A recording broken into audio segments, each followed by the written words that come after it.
और दुनिया के लोग इनके सामने जाकर के दुनियादारी मांग करके इनको और संकोच में डाल देते हैं, इसलिए मैं किसी को नहीं दर्शन कराता। यशोदा मैया के गोद के लाला, कैसे प्यारे लाडले लाला, और दुनिया के लोग उनते जाकर के कह रहे हैं हमें मर्सिडीज दिलवाए दो। लाला उस संकोच में पड़ जाता होगा, अच्छा तो मैं भगवान हूं, जो वृंदावन आकर के ये भूल गए हैं कि मैं परमात्मा हूं। हम दुनियादारी मांग करके उनको और संकोच में डाल देते हैं, इसलिए वो किसी को दर्शन नहीं कराते थे। तब से हमने भी निर्णय कर लिया कि जितने लोग हमारे लाल जी के दर्शन करवे जाएंगे हम सबको सौगंध दे देंगे, तुमको अपनी सौगंध है, कुछ मांगना नहीं ठाकुर जी से। हमारे लाला के बस एक ही चीज कहो, आप प्रसन्न रहो, बस आप राजी रहो, आप सुखी रहो। और भैया ये मांगने वाली जो बात है ना, हमें संसार में कुछ मिले, क्या ठाकुर जी को नहीं पता कि मेरे लिए क्या जरूरी है? क्या ठाकुर जी जानते नहीं है मेरे लिए क्या उपयोगी है? आप मांगेंगे तो कुछ मिलेगा, और नहीं मांगेंगे तो सब कुछ मिल जाएगा। आप मांगेंगे तो वही मिलेगा जो आपने मांगा, और नहीं मांगेंगे तो वो मिलेगा जो आपने सोचा भी नहीं। तो ठाकुर जी से मांगना क्यों? हम अपनी बात बता रहे हैं, आज तक ठाकुर जी से कोई याचना नहीं की। एक याचना की बस कि हे नाथ, आपकी सेवा कभी छूटे ना। आपकी कथा कहने के लिए जाते हैं, उन कथाओं में कभी कोई ऐसा भाव उत्पन्न ना हो जाए जिससे किसी के हृदय को ठेस हो या आपसे दूरी बन जाए। बस प्रेम ही मांगा है, सेवा में भी, कथा में भी, सब चीजों में। और प्रेम मांगना नहीं होता। इससे अतिरिक्त यदि आप संसार मांगते हैं तो क्षमा प्रार्थी हैं, हमारी कथा भी मत सुना कीजिए अगर आप संसार के इच्छुक हैं ठाकुर जी से। हम मंच पे ही बोलते हैं बात, नीचे बैठ के तो आप हमसे आके बोलोगे हमारी बेटी को ब्याह ना है, तो हम कहेंगे भैया है जाए, बढ़िया अच्छी बात है। मंच से नीचे उतर के तो कई लोग ये भी बोल हमारा व्यापार नहीं चला, महाराज जी कुछ बताओ ना। मैंने कहा भैया हम कोई टोना टोट का थोड़ी जाने, जानते होते तो हम भी व्यापार ही कर रहे होते, कथा क्यों करते। इसलिए संसार नहीं, संसार तो आप अपने कर्मों से निर्माण करते हैं। ठाकुर जी से तो उनकी प्रसन्नता मांगो बस। तो बस अब उत्साह बढ़ता जा रहा है, लाल जी का उत्सव समीप आने वाला है।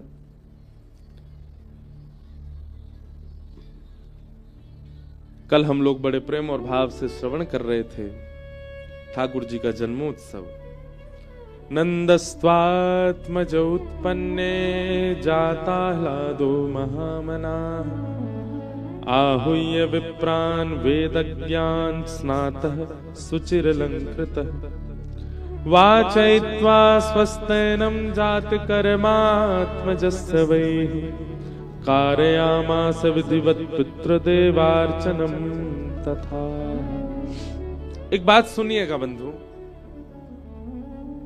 कई लोग पूछते महाराज जी ठाकुर जी का उत्सव कैसे करना चाहिए, अगर हम बता दें कर सको तो सुनो। भोजन का पता ना हो, जल कब पिया यह भी भान ना हो, कब सोए थे कब उठे इसका भी पता ना हो, और नृत्य करते करते कहां वस्त्र गए हैं, कहां आभूषण गिरे हैं, क्या स्थिति हो गई है, ऐसे बेसुध से अगर है जाओ तो समझो कि आपने उत्सव किया। लेकिन जिस उत्सव में यह भी पता है कि भाई आज हलवाई क्या बना रहे हो, एक चटकदार बनाइयो भैया, सोना कितने बजे, 10 बजे हमको बिस्तर चाहिए, हीटर वीटर लगवा दियो बढ़िया, सुबह उठ करके ऐसे बाल काटने, ऐसे वस्त्र पहनने, ऐसा सुंदर मेकअप करना, ये करना वो, ये उत्सवात्मक स्वरूप नहीं। उत्सव में तो सब भूल जाए, वो उत्सव होता है। भागवत जी में वर्णन है,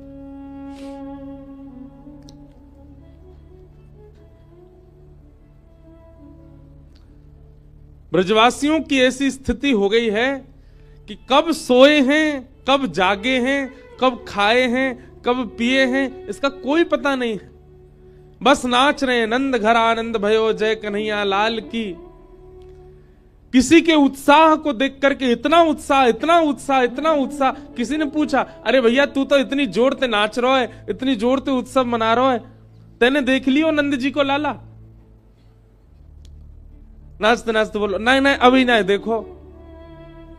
बोले तेने देखो ही ना, तो फिर इतनों का ही नाच रहा है। बोल पता ना क्यों, बिना देखे ही इतना सुख मिल रहा, यूं लग रही है देख लियो तो जन कहा होएगो। सब अपने घर सजा रहे हैं, सब अपने घरों के बाहर बंधन बाहर बांध रहे हैं, सब ब्राह्मणों को बुला करके वेद ध्वनि अपने अपने, मतलब जिस घर में बालक उत्पन्न हुआ उस घर की सजावट हो समझ आता है, उस घर में ब्राह्मण जाए समझ आता है, उस घर में वेद मंत्र उच्चारण हो रहा हो समझ आता है। पर जिनका दूर दूर तक नंद बाबा से संबंध नहीं है, वो भी अपना घर सजा रहे हैं, वो भी बंधन बार बांध रहे हैं, वो भी ब्राह्मणों को न्योता दे रहे हैं, वे भी अपने घर में पकवान बना करके लुटा रहे हैं। किसी ने कही, भैया नंद बाबा तुम्हारे कोई रिश्तेदार लगे? बोले ना, हमारे कछु ना लगे। फिर तुम क्यों उत्सव मना रहे हो? बोले पता ना, जब तक ये खबर सुनिए कि नंद के लाला भयो है, ऐसा लग रहा हमारो ही लाला भयो है, ऐसा आनंद हो रहा है। और वो आनंद तब नहीं, आज तक हो रहा है।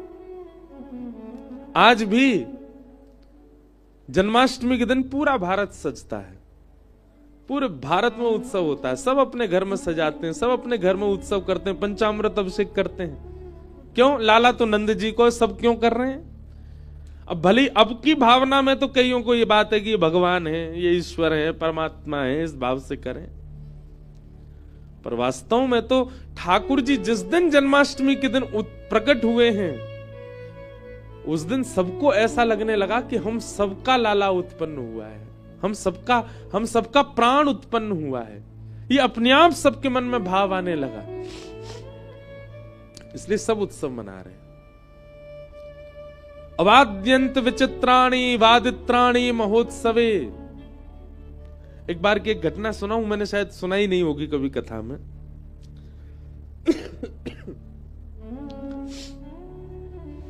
लॉकडाउन में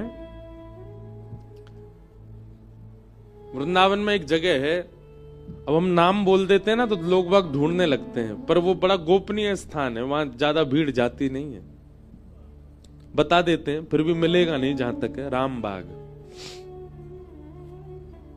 बहुत पुराना स्थान है, बहुत प्राचीन, कम से कम 150-200 वर्ष पुराना तो मंदिर ही है, वहां कोई नहीं जाता। तो कोविड का टाइम था, कोरोना चल रहा था, वृंदावन में बिल्कुल शांति, कोई लोग बाग आते ही नहीं थे। तो भैया फोन अपने सब लोग साइलेंट स्विच ऑफ कर लो, जिनके भी बज रहे हैं। हमारी बंसी ठीक बज रही है, वह अपनी बंद कर ली।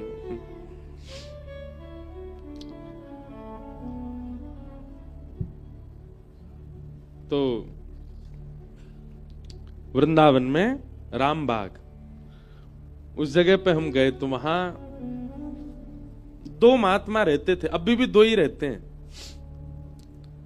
तो हमारे एक मित्र हैं, वो हमको लेकर के गए, बोले महाराज चलो एक नई जगह दिखा के लाएं। गए तो पूरा जैसे अंदर होता है ना कि पूरी जमीन पे दुनिया भर के पेड़ पौधे जाने कैसे उगे आते हैं, रास्ते में भी छोटे छोटे पौधे उगे आते हैं, ऐसी जगह थी।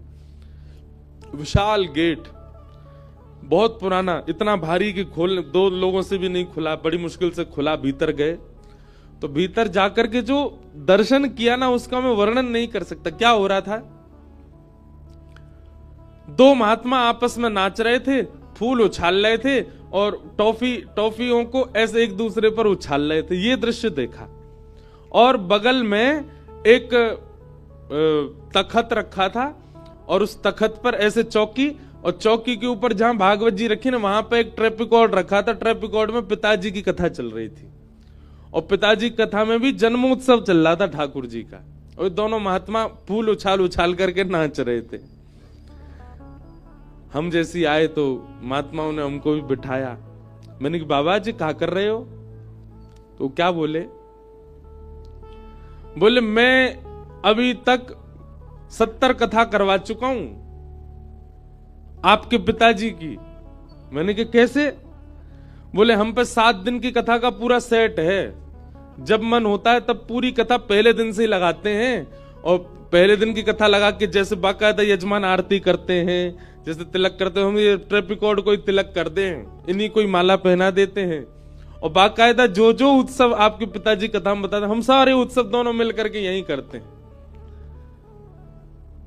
उस दिन वास्तव में उन दोनों को देख करके लगा कि असली कथा का उत्सव आनंद ये लोग ले रहे हैं, बिना व्यवस्था के भी सब उत्सव है रो उनको। टॉफी उछाल रहे थे, पुष्प उछाल रहे थे, नंदोत्सव मना रहे हैं। बोले 70 कथा करवा चुके हम।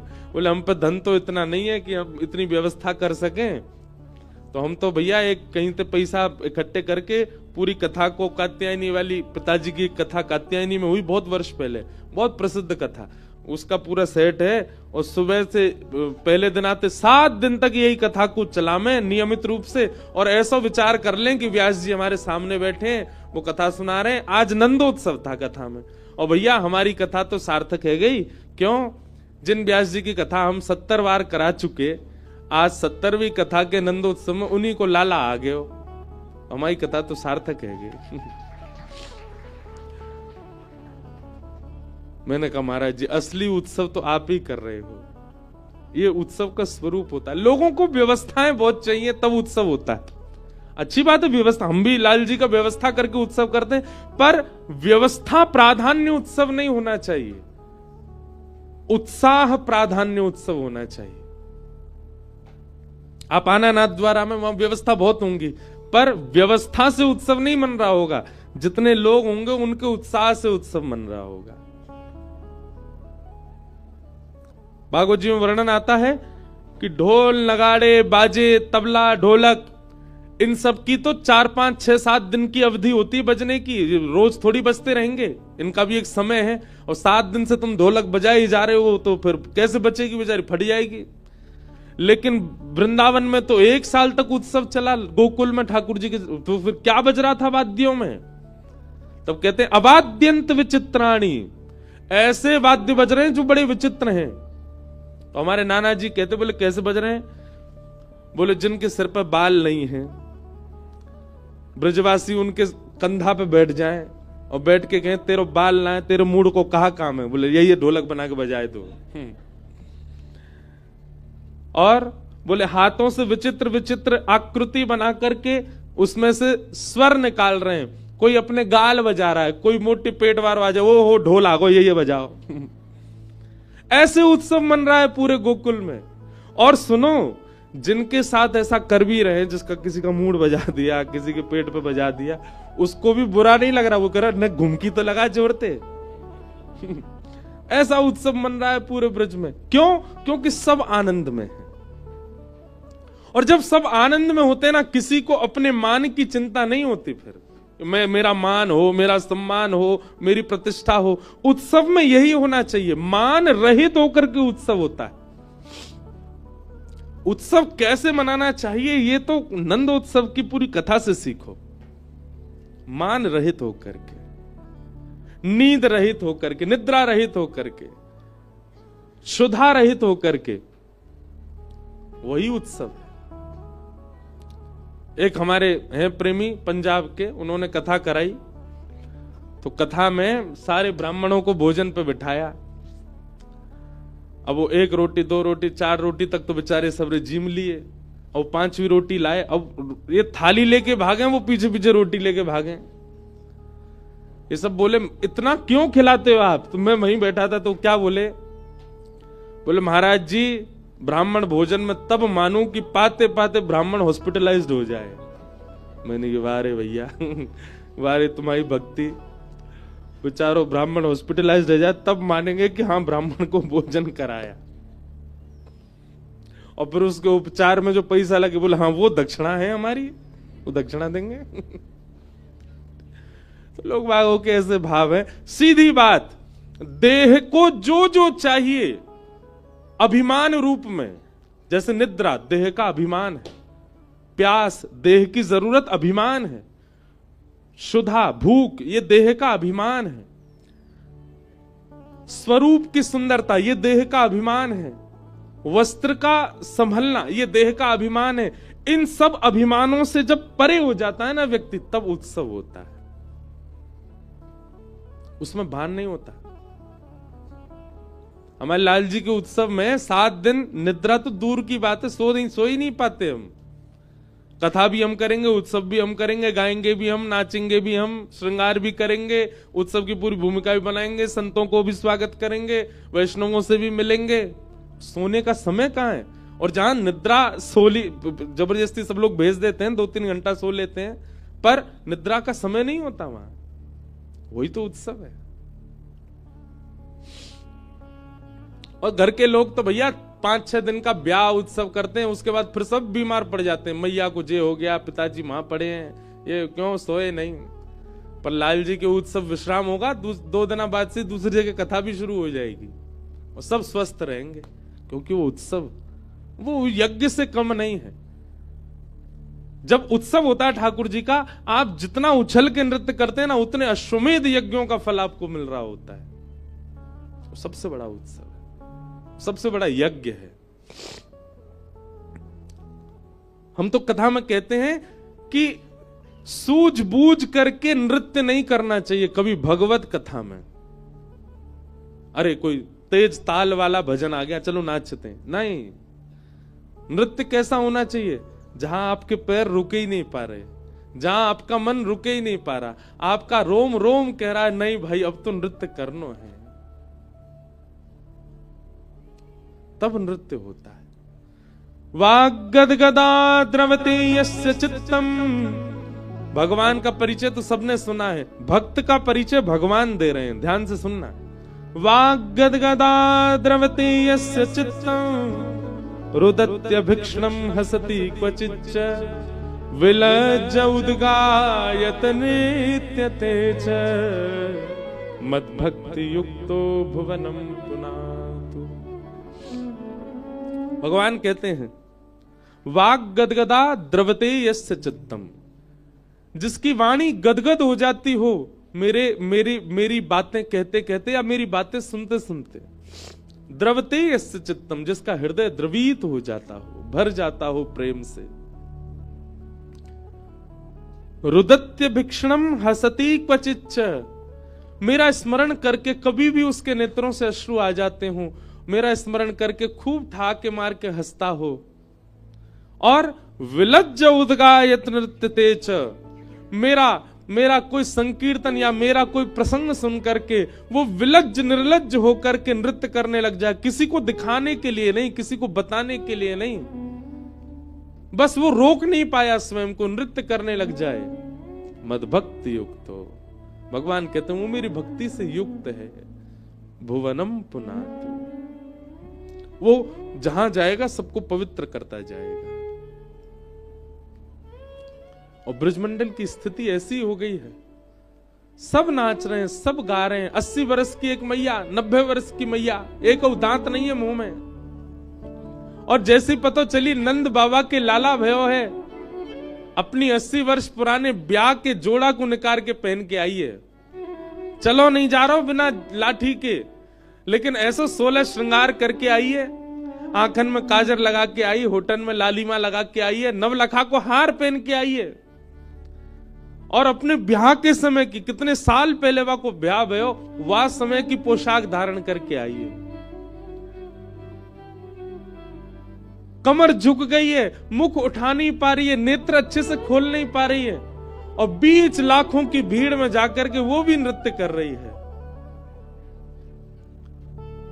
अरे जुग जुग जीवेरी यशोदा मैया, तेरो ललना जुग जुग जीवेरी यशोदा मैया, तेरो ललना जुग जुग जीवेरी यशोदा मैया, तेरो ललना जुग जीवेरी यशोदा। करताल बजा के गाओ। अरे हाँ तेरो ललना नंद रानी, तेरो ललना, तेरो ललना नंद रानी, तेरो ललना, तेरो ललना महारानी, तेरो ललना, तेरो ललना महारानी, तेरो ललना। अरे जुग जुग जीवेरी यशोदा मैया, जीवेरी नंद रानी मैया, तेरो ललना। जीवेरी नंद रानी मैया। सब ब्रजवासी गा रहे हैं। बड़े भाग ते यशोदा मैया, ऐसो सुत तिन जायो। बड़े भाग ते यशोदा मैया, ऐसो सुत तिन जायो। हाँ, बड़े भाग ते यशोदा मैया, ऐसो सुत तिन जायो। बड़े भाग ते यशोदा मैया, ऐसो सुत तिन जायो। पूर्ण ब्रह्म जगत को स्वामी, सोतन गोद खिलायो। पूर्ण ब्रह्म जगत को स्वामी, सोतन गोद खिलायो। हाँ, पूर्ण ब्रह्म जगत को स्वामी, सोतन गोद खिलायो। पूर्ण ब्रह्म जगत को स्वामी, सोतन गोद खिलायो। होया तू मगवा दे झूलनवा, तेरो ललना। होया तू मगवा दे झूलनवा, तेरो ललना। ओ जुग जुग जीवेरी यशोदा मैया, तेरो ललना। जीवेरी यशोदा मैया। बोल नंद के लाला की।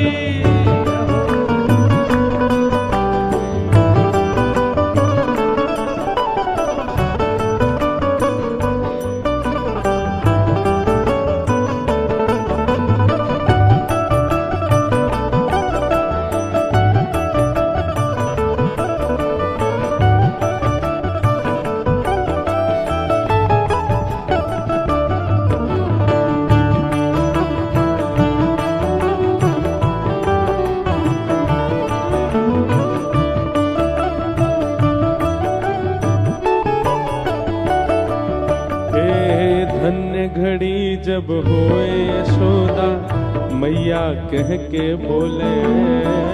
ये घड़ी जब होए यशोदा मैया कह के बोले। धन्य घड़ी जब होए यशोदा मैया कह के बोले।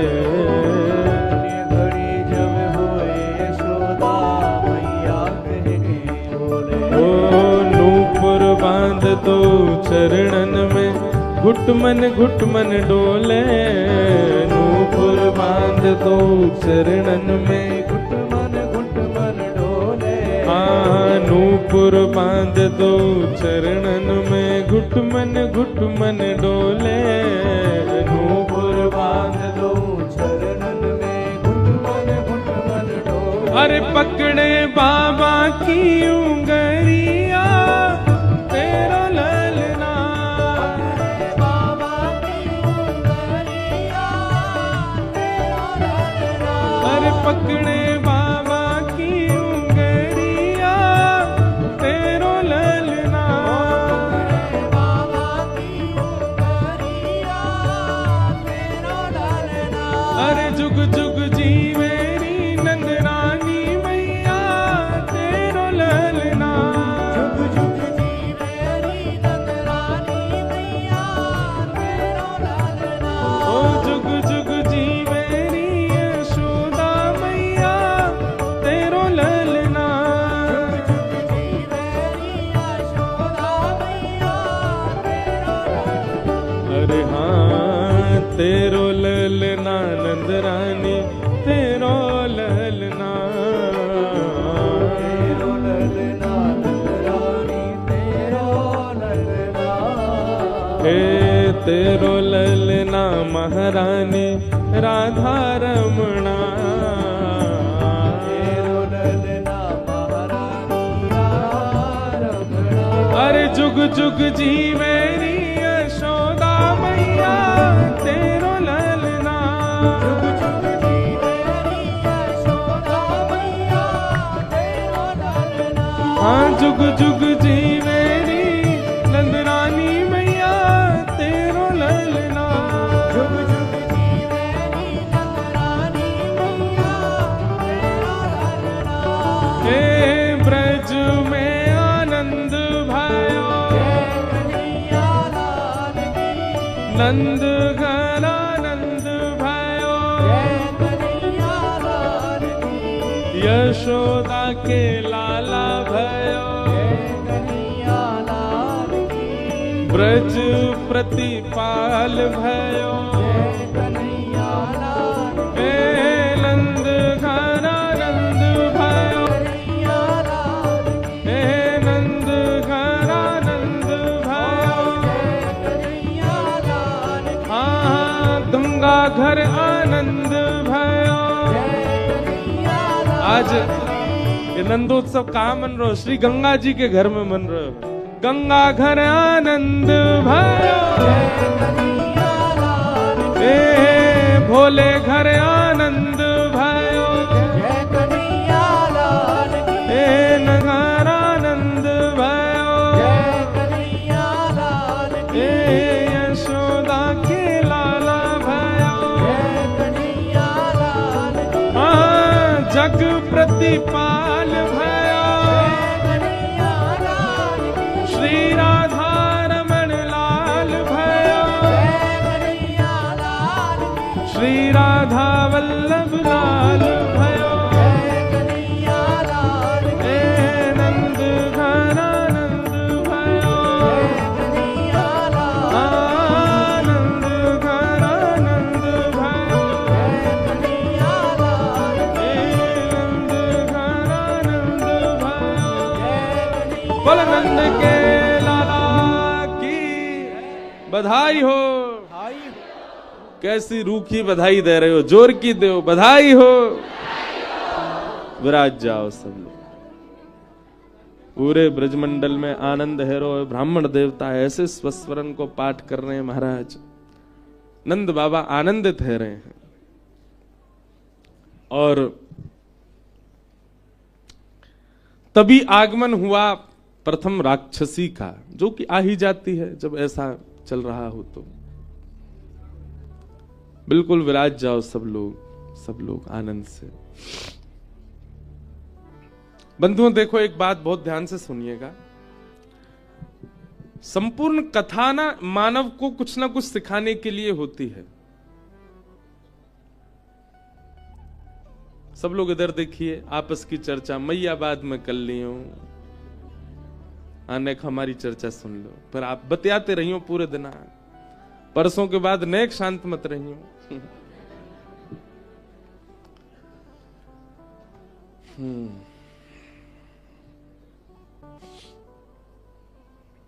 व्यक्ति जब भक्ति मार्ग में आता है तो सबसे पहली बाधा उसके जीवन में आती है पूतना। ये जितने भी राक्षस आ रहे हैं ना ब्रजमंडल में, ये सब वह बाधाएं हैं जो एक भक्त को जीवन में अनुभव होती है। मैं फिर कहूंगा, भक्तों की कैटेगरी में मैं उनको बिल्कुल नहीं लेता जो ठाकुर जी से केवल संसार की याचना करते हैं। वो भक्त नहीं है, वो याचक है। भक्त का मतलब वो होता है जो ठाकुर जी से कभी कुछ कहते ही नहीं, कैसा भी जीवन हो जाए उनका, फिर भी सम ही रहते हैं। ऐसे भक्ति भाव में जब आप प्रवेश करते हैं तो सबसे पहले आपके जीवन में भक्ति के पथ पर सबसे पहली बाधा, वैसे तो बाधा कोई नहीं है, परंतु ये एक प्रकार से ऐसा कह दो डिस्ट्रैक्शन, आपको पथ से भटकाने के लिए सबसे पहले आती है पूतना। आप वृंदावन जाना प्रारंभ कर दिया, आपने गुरु कृपा से नाम जप प्रारंभ कर दिया, अपने ठाकुर जी अपने इष्ट को भजना शुरू कर दिया, तो सबसे पहले आपको डिस्ट्रैक्ट करने के लिए आएगी पूतना। पूतना का स्वरूप क्या है कि पूतना है कुछ और दिखाएगी कुछ। है कौन? राक्षसी। है कौन? कुरूपणी। है कौन? अत्यंत विचलित। है कौन? अत्यंत क्रूर, पर दिखाएगी बिल्कुल विपरीत। ये सबसे पहली बाधा आती है भक्ति के पथ पर। वो आपको ऐसा दिखाएगी कि वो परम सुंदरी है, कभी कभी तो ठाकुर जी से भी ज्यादा स्वयं को सुंदर अनुभव करा सकती है। इसका मतलब करा सकती है बोल रहा हूं तो स्त्रीलिंग में ही मत लीजिएगा।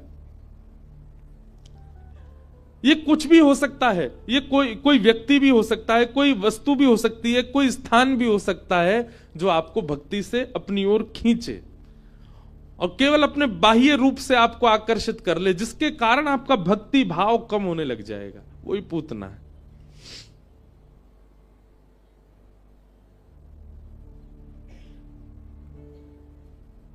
हम उसके बाह्य आवरण पर इतने आकृष्ट हो जाते हैं, हमें लगता है कि ये सर्वश्रेष्ठ है, पर नहीं, उसका आंतरिक रूप कुछ और है।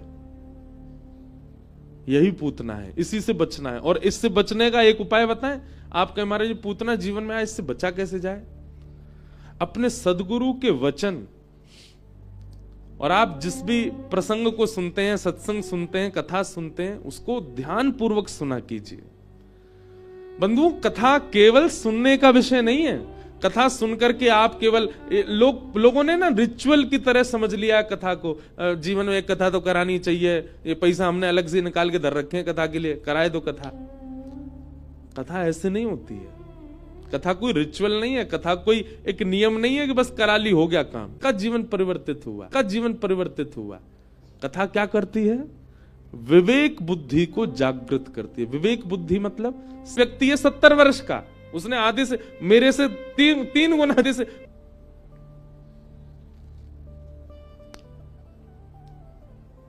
पूतना कुरूपणी है पर परम सुंदरी बनकर के आई, और जैसे ही उसने गोकुल में प्रवेश किया, नंद घर आनंद भयो जय कन्हैया लाल की, सब ब्रजवासी नाच रहे हैं, गा रहे हैं, उत्सव मना रहे हैं। और जैसे ही पूतना ने प्रवेश किया, उसके आधे मुख को देख करके ब्रजवासी कीर्तन करना, नाचना भूल जाते हैं, उसी को देखने लग जाते हैं। आपस में ये देख कितनी सुंदर, इसकी आंख तो देख, इसकी नाक तो देख, अरे इसकी मुस्कान तो देख, इसकी चाल तो देख। मतलब उसके अंदर कोई अवगुण है ही नहीं, वो सब तरीके से आपको आकर्षित कर रही है अपनी ओर। वो बोलती है तो अच्छी लग रही है, चल रही है तो अच्छी लग रही है। एक और बात बता दूं आपको, अगर किसी व्यक्ति में गुण ही गुण दिख रहे हैं, गुण ही गुण दिख रहे हैं, कोई अवगुण है ही नहीं है, समझना कोई तो गलती गड़बड़ी है इसमें। संसार में है और इसमें कोई गड़बड़ी नहीं है, इसकी कोई भी चीज हमको अनुचित नहीं लग रही है। चाहे वो मित्र हो, चाहे वो सखा हो, चाहे वो आपका कलीग हो, चाहे वो गुरु हो, एक आध कुछ तो लगेगा कि नहीं, इनमें, ये संसार में है तो इनमें कुछ तो अवगुण है। पर अपने सारे अवगुण ऐसे साफ कर रखे हैं कि बिल्कुल गुण ही गुण दिख रहे हैं। हम आपको मंच से संकेत कर रहे हैं, सावधान।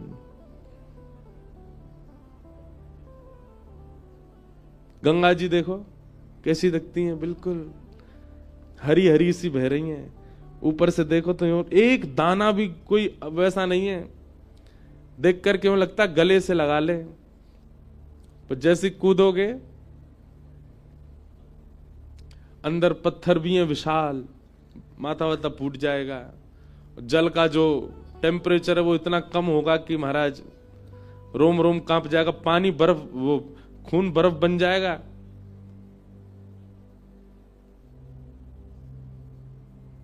बाह्य आकर्षण सब जगह से बिल्कुल अच्छा ही अच्छा, अच्छा ही अच्छा है, समझ जाना कुछ गड़बड़ है।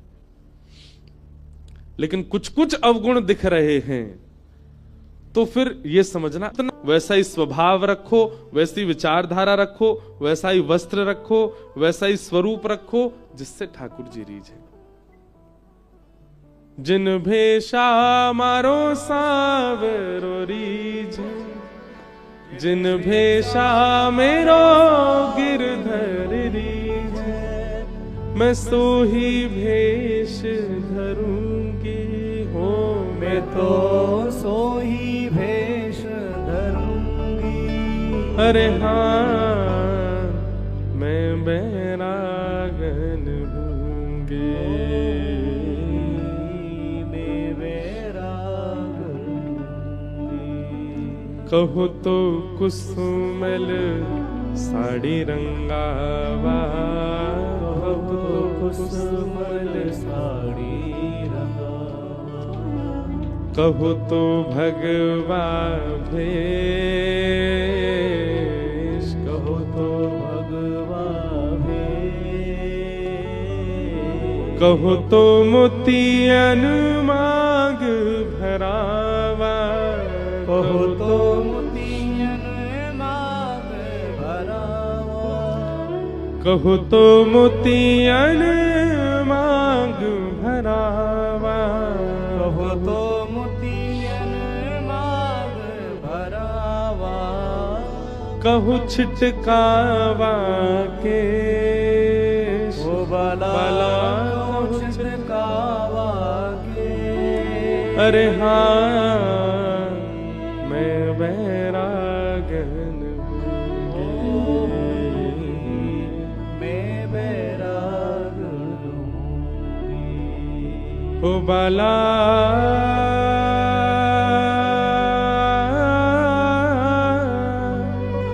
मैं बैरागन हूँगी, मैं बैरागन हूँगी, मैं बैरागन हूँगी। हमारे जीवन का उद्देश्य केवल ठाकुर जी की प्रसन्नता बन जाए, वो प्रसन्न रहे, फिर मैं वैसा ही रहूं बस, जिससे वो प्रसन्न रहे। प्राण हमारा वहां बसत है, प्राण हमारा वहाँ बसत है, यहाँ तो खाली खो, यहाँ तो खाली को, मात पिता परिवार सोई है, मात पिता परिवार सोई है, कहिए तिनका तोड़ बाला, कहिए तिनका तो, हो मैं बैरागन हूँगी, मैं बैरागन हूँगी। ओ बाला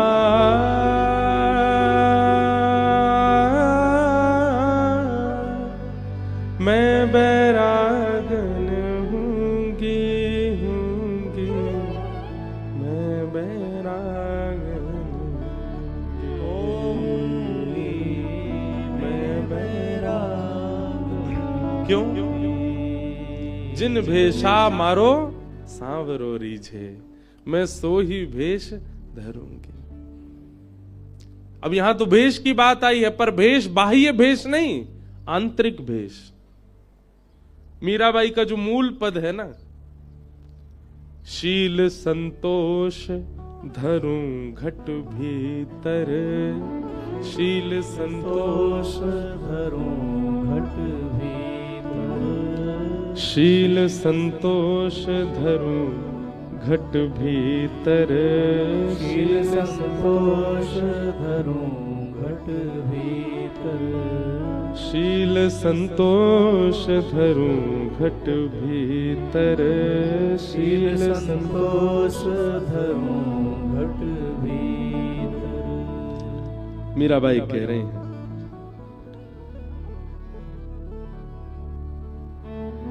बहुत सुंदर पद है, समता पकड़ रहूंगी, समता पकड़ रहूंगी,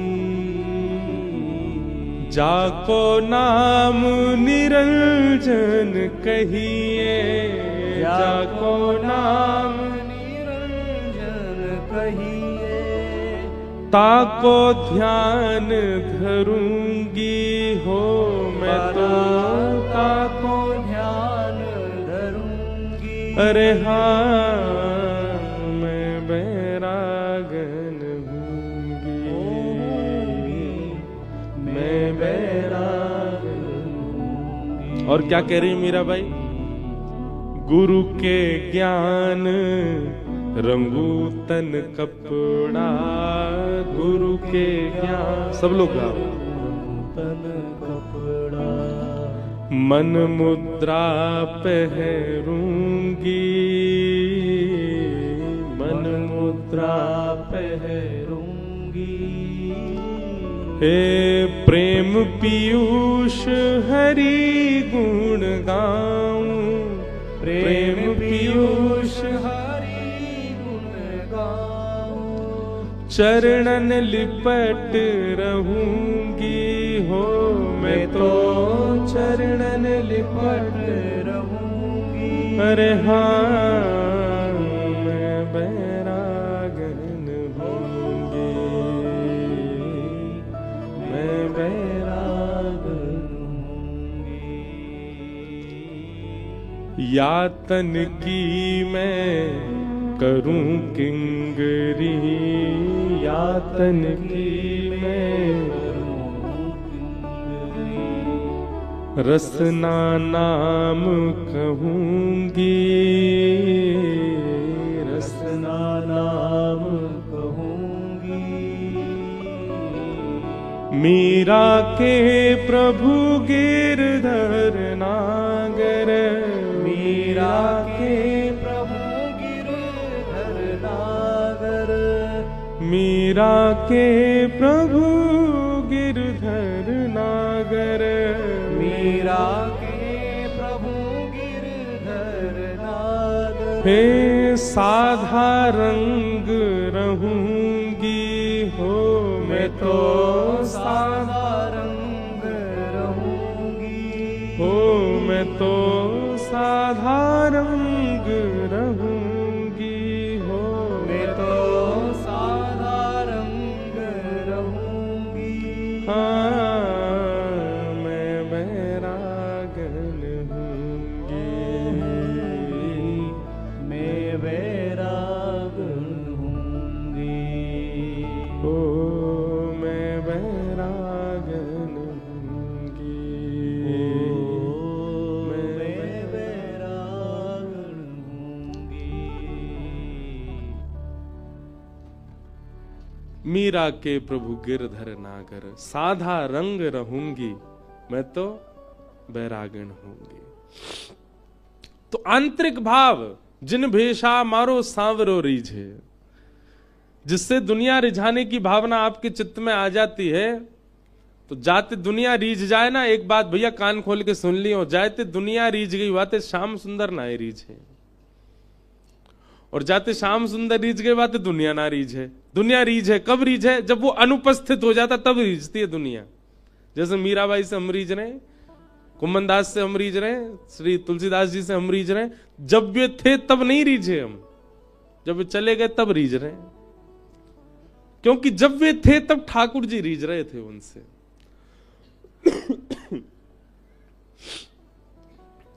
पूतना को ठाकुर जी ने नहीं देखा। जैसे पयोधर भगवान के मुख में पधराया पूतना ने, ठाकुर जी ने उसके विष को पिया, दूध को पिया, पुण्यों को पिया, पापों को पिया, रस तत्वों को पिया, और जैसे ही प्राणै समम रोष समन्वितो पिबत, प्राण पीने लगे ठाकुर जी, अपने रूप में प्रकट होने लगी। भयावह रूप हो गया पूतना का, और जैसे ही भयावह रूप हुआ ठाकुर जी ने अपने हाथ ऐसे हटा लिए। हाँ अब बढ़िया लग रही है। क्यों? बोले जैसी है अब वैसी लग रही है। जैसी जैसी तू बनाई गई है अब तू वैसी बन गई है। अष्टावक्र का नाम सबने सुना होगा। अष्टावक्र कहते हैं कि हम जैसे भी हैं, हमें ठाकुर जी ने ऐसे ही देखने के लिए बनाया है।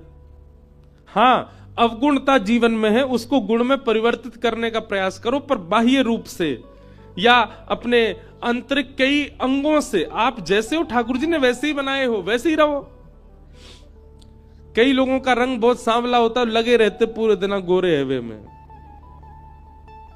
हमारे संग भी एक दो लोग ऐसे हैं, देखने मत लग जाना कौन से हैं। और पूरे दिन महाराज उनको बस यही रहता है कि क्या करें, गंगा जी के पानी से ही नहाओ, शायद क्या पता रंग न करे। जैसे सांप कांचरी छोड़ देता है ना नहीं आ जाती है। अरे भैया तुम ऐसे ही बढ़िया लग रहे हो, ठाकुर जी को ऐसे ही प्रिय हो, ऐसे ही रहे आओ। ठाकुर जी ऐसे ही देखना चाह रहे हैं आपको। क्यों बाह्य रूप से अपने आप को परिवर्तित करना?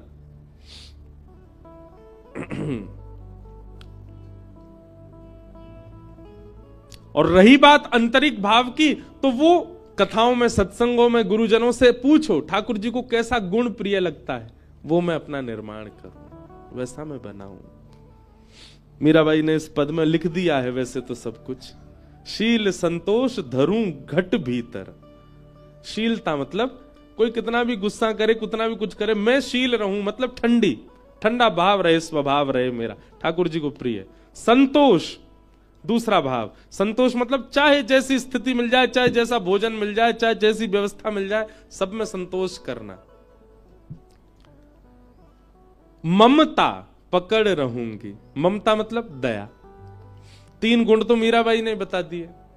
और गुरु के ज्ञान रंगूं घट कपड़ा, गुरु के ज्ञान से अपने आप को परिवर्तित करूं। मीरा के प्रभु गिरधर नागर साधा रंग रहूंगी। आपको गीता गंगा जी के तट पे ये मैं बैरागन जो पद हमने गाया ना, उसमें 2 ही अंतरे गाए हैं। अब मैं बैरागन 2 आ रहा है, उसमें ये 3 पद और हैं, 3 पंक्ति और हैं, उसमें मीराबाई के 3 पंक्तियां और हैं। आएगा, अगले वर्ष आ जाएगा। तो ये केवल पद नहीं है, भजन नहीं है नाचने वाले, ये बहुत बड़े सूत्र हैं, इनको अपनाइए जीवन में, बन जाइए वैसे जिससे ठाकुर जी रीझे। पूतना का भगवान ने वध कर दिया, बोलो पूतना मर्दन भगवान की। सब गोपी ग्वाल लेकर के ठाकुर जी को भागे गौशाला, गैया के मूत्र से ठाकुर जी को स्नान कराया, पूंछ से ठाकुर जी को झाड़ा लगाया। ठाकुर जी की वैद्य है गैया, और गैया से ठाकुर जी प्रसन्न है गए।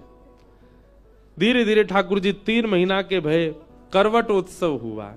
ठाकुर जी ने पहली बार करवट लई महाराज, पूरे गोकुल में उत्सव भयो। तभी सक्टासुर नाम का दैत्य आ गया, और इसी सक्टासुर को भगवान ने अपने प्रादप प्रहार से नष्ट कर दिया। भगवान धीरे धीरे 1 वर्ष के है गए। अब 1 वर्ष के जैसे ही लाला भये हैं, नेक नेक चलनो सीख गए हैं, नेक नेक खड़ो हेनो सीख गए हैं। आहा, कितना सुंदर दृश्य दिखाते हैं। भागवत जी में कहते हैं कि नंद भवन में जितने खंबे लगे हैं ना, सब खंबों में मणियां मड़ी हुई हैं, मणियां। और वो मणियां कैसी हैं कि उनमें अपना प्रतिबिंब दिखता है, मतलब अपने आप को देख सकते हैं आप। तो ठाकुर जी क्या करते हैं, गुटमुन चल के खंबे के पास जाते हैं, और खंबे में जाए करके खंबा पकड़ पकड़ के खड़े होते हैं, और फिर मणि में स्वयं को देखते हैं, और स्वयं को देख करके ठाकुर जी अपने ही रूप की बलैया लेते। आहा, कितना प्यारो लग रहा हूं मैं।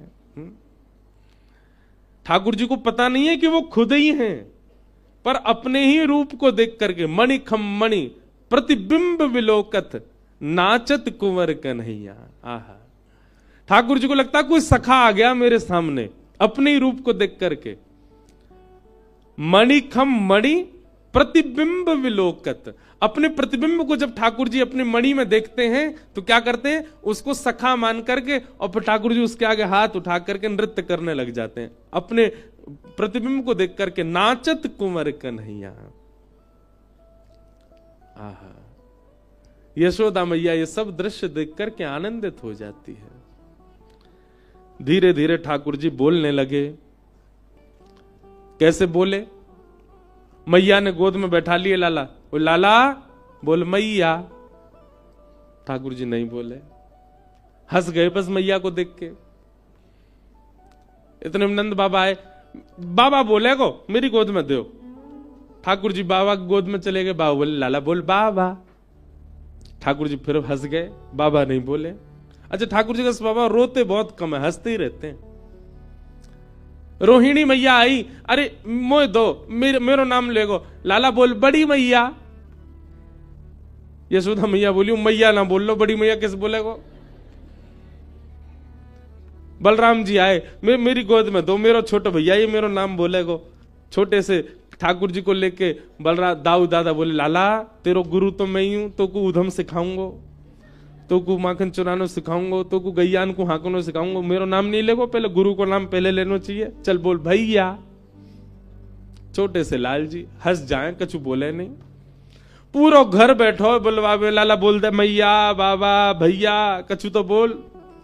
इतने में ही आंगन में गैया आ गई। सो ठाकुर जी वहां की तरफ उंगली करके बोले गैया। आहा, सब लोग आनंदित है गए, सब बलिया लेने लगे। ठाकुर जी ने सबसे पहले शब्द का उच्चारण क्या किया? गैया। सबसे पहले ठाकुर जी बोले गैया।